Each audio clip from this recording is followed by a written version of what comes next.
With its over-the-top introduction and magnificent flowing mane, Super Saiyan 3 is pretty crazy, but that's why we're so obsessed with it. Even though it debuted in 1994, fans are still scratching their heads about the bizarre final Saiyan transformation in DBZ. Why does it make their hair so much longer, and what about those eyebrows? And oh, I never realized how weird pupils look on a Saiyan. Well, today we're letting our hair down and diving into the weird world of Super Saiyan 3. Super Saiyan 3 is a form that Akira Toriyama himself has alluded to as being flashy. Well, that's certainly putting it mildly. This mysterious transformation made its debut during the Buu Saga while Goku was trying to buy time for Trunks to locate the Dragon Radar. Basically, at this point, Majin Buu had been released, wreaked some pretty major havoc upon the world, and taken out some of the Earth's strongest fighters. It was at this point that Goku knew he didn't have many options to stall Buu, and decided to use up the final hours of his allotted time in the mortal realm in order to give him one major display of power by unleashing his new secret transformation. Now, for anybody watching this unfold on TV, the first appearance of Super Saiyan 3 easily ranks up there with the most exciting moments in the series. Almost any fan of Dragon Ball can agree that Goku's, excessive screaming, powering up, and accompanying visuals made for an amazing transformation. In fact, it's those very visuals that bring up our first interesting observation about Super Saiyan 3. When Goku finally tips over the edge, we're treated to a very unique visual sequence that is quite reminiscent of the ending of 2001: A Space Odyssey. We see images of the signature Great Ape transformation superimposed over Goku's straining face, which then regresses backwards through time until Goku is the tiny infant we saw packed into a space pod in Dragon Ball Super Broly. What's interesting here is how this sequence coincides with some of the unused concept art Akira Toriyama sketched when workshopping the final look of Super Saiyan 3. Although it's a little hard to make out, we can clearly see a tail present in this drawing, which implies Toriyama had toyed with the idea of having Goku's tail somehow regenerate in the process of transforming. While he didn't end up incorporating this into the final design of Super Saiyan 3, the inspiration remains, which is a pretty great moment of nostalgia for fans who'd followed Dragon Ball since the very beginning. The Saiyan Great Ape transformation hadn't made any real appearances in DBZ since his fight with Vegeta, so this little visual cue was a great way to pay homage to Goku's Saiyan lineage. Even further drilling down the connection that Super Saiyan 3 shares with the ape-like history of the Saiyans is the sudden disappearance of Goku's eyebrows and the extremely pronounced eyebrow ridges. This, combined with the very noticeable boost in Goku's golden locks, really does manage to walk this line between the traditional Super Saiyan look and the even more traditional Great Ape form. This is actually the very first Super Saiyan transformation that changes the user's appearance in such a drastic way, and it's a fantastic way to bookend the entire Dragon Ball story up to that point. But in order to fully appreciate just how unique Super Saiyan 3 is and what exactly it brings to the table both from a storytelling, production, and in-universe perspective, we'd have to take a few steps back to analyze the progression of the Super Saiyan lineage, going all the way back to its first appearance back on planet Namek. And no, we do know about legendary Super Saiyans and Bardock and lots of people from the past, but we're sticking to the main body of the show for now.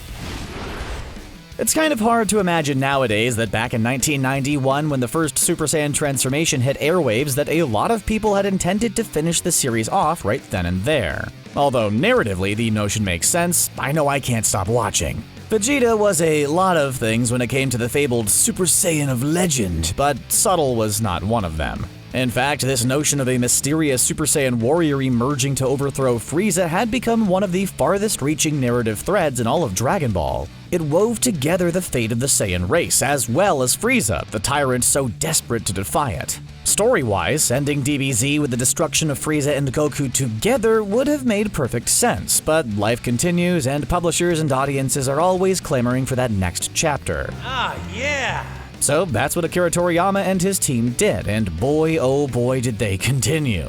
Before fans knew it, Dragon Ball Z had Super Saiyans crawling out of the woodwork. Right after the Frieza saga wrapped up, and no, we are not talking about the Garlic Jr. saga or whatever that was. That didn't happen.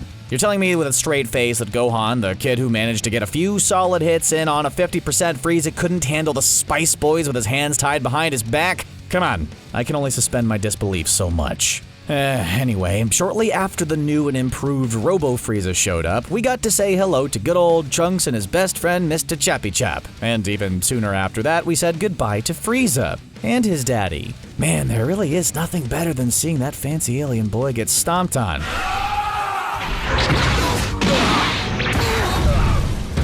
Good times. As we moved forward into the Android saga and the Cell games that followed, Vegeta and eventually Gohan got in on the Golden Hair Club, which is about the same time things started getting weird for the whole Super Saiyan trend. Up until this point, the Super Saiyan shtick seemed pretty straightforward. A strong enough Saiyan with what appears to be at least some good in his or her heart gets pushed to their absolute emotional breaking point, and presto changeo, you got yourself a Super Saiyan.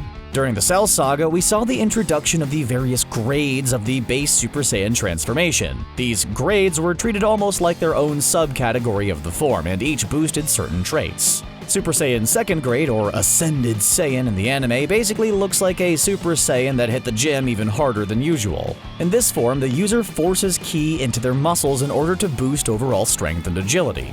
Super Saiyan 3rd grade, which is a logical step in the progression of these mini transformations, pushes the beef trend even further. This form is pretty much the closest we ever see our heroes get to pulling off the legendary Super Saiyan transformation that Broly, also Kale now, is so well known for, but when comparing the two, it falls far behind. At face value, this form is intimidating, but very short-lived. It exhausts the user and slows them down substantially, a lesson that Cell gleefully imparted on a devastated Trunks. Goku and Vegeta had already discovered these shortcomings, which inspired Goku to follow a different path, resulting in the final aspect of the base Super Saiyan form, Super Saiyan Full Power, which is basically just the base form, but they're really good at it. For real, there isn't that much to say about it. This stage is considered to be the perfected Super Saiyan form, boasting the incredible power of the transformation without the increased aggression and loss of control. And with all that established, we finally reach Super Saiyan 2, which again, honestly could have served as a fantastic ending point for the series. We could easily make an entire series of videos dissecting the brilliance behind the Cell games and how that arc managed to not only successfully follow the Frieza saga, but improve upon it in many ways. If we had to boil it down to a single idea though, it's pretty clear that Gohan's destruction of Cell stood as the torch-passing moment. Toriyama wasn't very subtle about it either. By ascending to Super Saiyan 2 and achieving what his father could not, Gohan had officially stepped into his role as the new hero of the Dragon Ball franchise. And then he wasn't. Everyone knows the Buu Saga got kinda weird. It's one of those love it or hate it situations, and a lot of fans seem split over it. Some would even argue that the Great Saiyaman arc, which immediately followed the Cell games, was Dragon Ball Z's own shark-jumping moment. The final chapter in Dragon Ball Z saw a major break from the grounded sci-fi direction most of the series had taken up to that point. If we don't raise our hands to the sky soon, we're all gonna die! But at the same time was a return to the mysticism and spirituality that prevailed throughout the original Dragon Ball. Majin Buu wasn't some kind of space emperor or genetically perfect bug man. He was this big fluffy ball of bubblegum who took orders from a tiny little wrinkle wizard. Well, at least for a little bit. Oh, sorry, Babidi. There really is no other way to describe that saga than just plain weird, which is exactly why Super Saiyan 3 fits in there so well. Super Saiyan 3 is a bizarre answer to a bizarre problem, in that it takes the weirdness presented in that saga and runs with it. Every Super Saiyan transformation up to that point had been instigated by some kind of major plot line, or at least carried with it a pivotal moment for the Saiyan reaching that form. Super Saiyan 3, on the other hand, was achieved entirely off camera at some point while Goku trained in the afterlife. It was ultimately just a trick that Goku used to keep Buu busy. Now, obviously, Super Saiyan 3 played much more of a role towards the end of the saga, but even then it only served to carry along the battle with Kid Buu.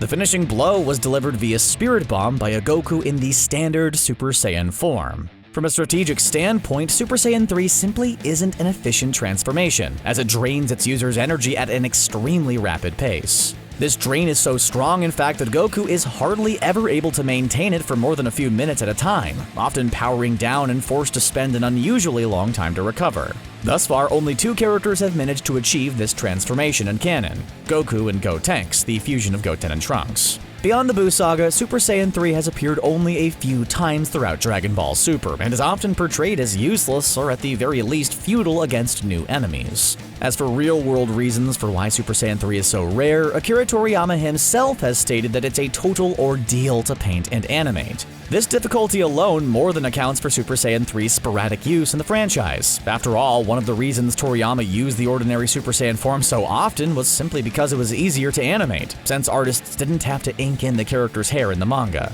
Finally, as Dragon Ball Super resurrected the franchise, Toriyama has even admitted to having forgotten about the transformation altogether. But in all fairness, he has a history of forgetting details from his own work. We're still salty about Goten and Trunks' tails. When coming up with the initial designs for Super Saiyan God, Toriyama decided to take things in a different direction by downsizing and simplifying new transformations. At the end of the day, the weirdest thing about Super Saiyan 3 is its lack of an emotional or narrative impact. That's not to say it wasn't totally awesome to see, because it absolutely was. It just didn't come with the same gut punch that earlier transformations did. More than anything, Super Saiyan 3 is a perfect example of spectacle over substance. It's a delight to watch, but it'll always be just a bit weirder than its fellow transformations.